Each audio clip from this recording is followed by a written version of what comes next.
Hello viewers, আসসালামু আলাইকুম। সবাই কেমন আছেন? আলহামদুলিল্লাহ, আমি ভালো আছি। আমি বলতে চাই, চ্যানেলের পক্ষ থেকে সবাইকে জানাই স্বাগতম। তো আমি অনেক দিন যাবত নিয়মিত ভিডিও দিতে পারছি না, একটু পারিবারিক কাজের ঝামেলায় আছি। আশা করি আপনারা সবাই ভালোই আছেন। তো প্রথমে যারা যারা আমার চ্যানেলটা সাবস্ক্রাইব করেছেন সবাইকে ধন্যবাদ জানাই। যারা যারা এখনও সাবস্ক্রাইব করেননি, প্লিজ চ্যানেলটা সাবস্ক্রাইব করে দিন।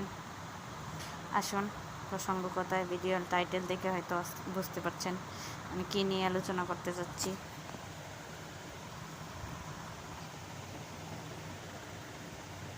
তো আমি আজকে বলতে চাচ্ছি আমি কিভাবে আমার ব্যাংকে টাকা জমাই। তো আমরা মধ্যবিত্ত পরিবারের মানুষ, তাই আমাদের তেমন বেশি আয় রোজগার হয় না। তাই সীমিত আয়ের মধ্যেই যেভাবে পারি কিছু টাকা জমানোর চেষ্টা করি।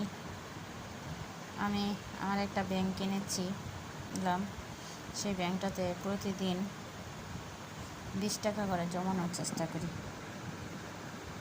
আমি বাচ্চা নিয়ে স্কুলে যাই, আমার একটা ছোট্ট বিজনেস আছে। বেশি উপার্জন হয় না সেটায়, কিন্তু তারপরেও সেটা থেকেই প্রতিদিন 20 টাকা একটা ব্যাংকে জমাই।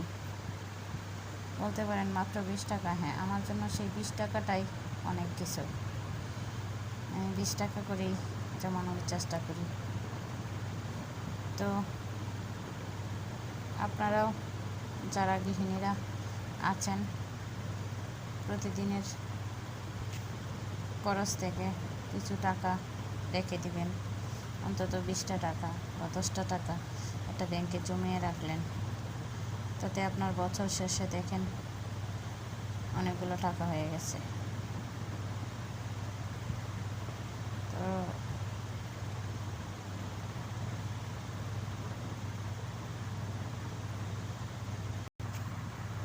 আপনারা যারা বাচ্চাকে নিয়ে স্কুলে যান, তারা টাকা বাঁচাতে পারেন। স্কুলের যে রিক্সা ভাড়াটা হাজব্যান্ডের কাছ থেকে নিন, সেই টাকাটা আপনারা রিক্সা দিয়ে না গিয়ে একটু সময় নিয়ে আগে বের হবেন, হেঁটে হেঁটে চলে যাবেন। আপনার 20 টাকা বেঁচে যাবে।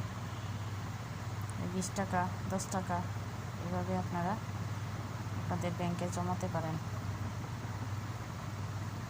তাছাড়া অন্য যারা আপুরা আছেন, বাচ্চাকে স্কুলে নিয়ে যান, বাইরে থেকে বাচ্চার টিফিন কিনে দেন, তারা টিফিনটা বাইরে থেকে কিনে না নিয়ে নিজে ঘরে একটা কিছু বানিয়ে নেবেন অচন্য টিফিন। তো টিফিনের খরচটা থেকে যাবে, ওই টাকাটা আপনারা ব্যাংকে জমাতে পারেন। এভাবে টুকটাক কিছু একটা সংসার খরচের বিভিন্ন জায়গা থেকে টাকা বাঁচিয়ে আপনারা ব্যাংকে জমাতে পারেন। আসলেই মানুষের ইচ্ছা শক্তিটাই বড়। যদি জমানোর ইচ্ছা থাকে তাহলে কোনো না কোনো উপায় বের হয়ে অবশ্যই আসবে। তো আমাদের জমানোর ইচ্ছা পোষণ করতে হবে আগে, তারপর চেষ্টা করতে হবে। তো আজকে এই পর্যন্তই। সবাই ভালো থাকবেন, সুস্থ থাকবেন। প্লিজ যারা চ্যানেলটা এখনও সাবস্ক্রাইব করেননি, চ্যানেলটা সাবস্ক্রাইব করে দেবেন। আল্লাহ হাফেজ, আসসালামু আলাইকুম।